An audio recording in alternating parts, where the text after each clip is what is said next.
محمد طارق في التمهيد. عبد الصمد بجميل، الله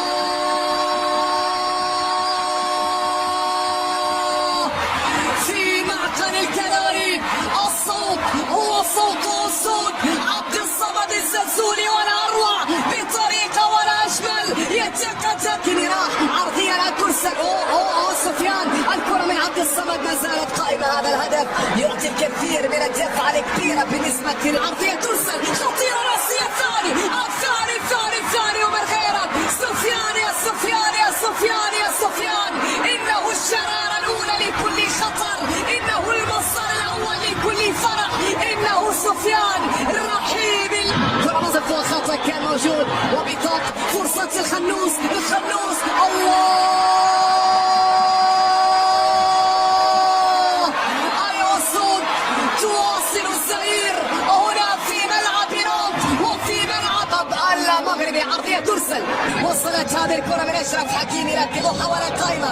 عرضية أسامة منتخب مصر، هنا لمسة وتمريرة. كرة الرد، لكن التغطية من أشرف حكيمي مباراة بجلال يحقق الفوز أمام الشقيق المصري. يبحثون عن تقليص النتيجة. لكن عادل قدم عادل، وكرة خطيرة، لكن تدخل كان من أشرف حكيمي.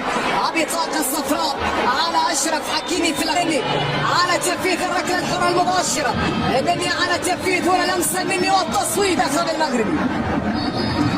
راسية هنا تأتي وفرصة مستمرة المقصية، لكن إلى خارج الملعب. خطيرة كانت الكرة الماضية من المدافع محمد طارق. عادل والعرضية كرة مصرية ولا شيء. كرة منقولة تمريرة باتجاه سفيان الرحيمي.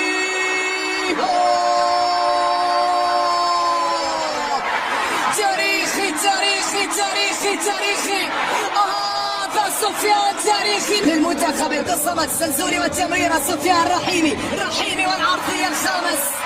صارت 5. نعم، المنتخب المغربي هنا يسجل 5 الأهداف، والمدافع أكرم. كما ذكرت نتمنى المغرب يلعب كرة قدم بسيطة جدا، وكرة